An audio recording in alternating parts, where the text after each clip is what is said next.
ہم خدا کے ان احکامات پر عمل نہیں کرتے جن کو ہم جانتے ہیں تو اس کی دنیا اور آخرت میں کیا نتائج ہو سکتے ہیں؟ کیا نتائج ہو سکتے ہیں؟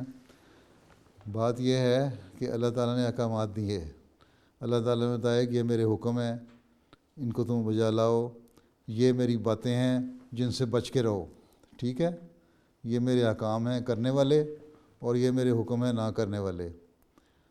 اور اللہ تعالیٰ کہتا ہے کہ اگر تم یہ کرو گے تو میں تمہیں ثواب دوں گا، اجر دوں گا، اور آخرت میں تمہیں اس کا انعام ملے گا، اور بعض دفعہ اس دنیا میں بھی انعام مل جاتا ہے، ٹھیک ہے؟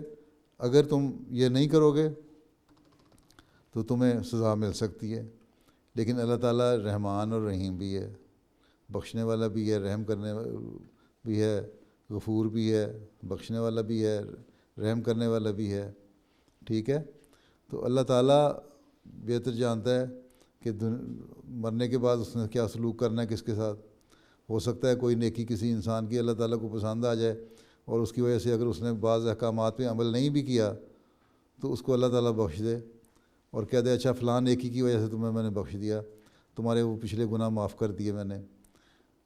اور بعض دفعہ کوئی ایسا بڑا گناہ انسان کر لیتا ہے تو جس کو نہیں بھی اللہ تعالیٰ بخشتا، تو یہ اللہ تعالیٰ پہ ڈیپینڈ کرتا ہے کہ کس کو اس نے بخشنا ہے اور کس سے رحم کا سلوک کرنا ہے اور کس کو سزا دینی ہے۔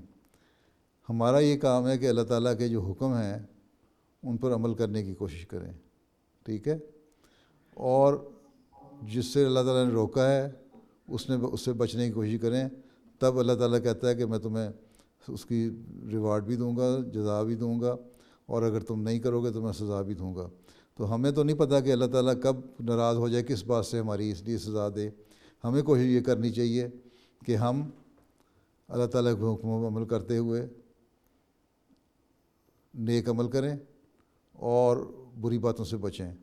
باقی کیا نتیجہ کیا نکلے گا، اللہ تعالیٰ آخر میں کیا سلوک کرے گا، یہ اللہ بہتر جانتا ہے، ٹھیک ہے؟ اللہ تعالیٰ بخشنے والا بخش بھی سکتا ہے اور سزا بھی دے سکتا ہے۔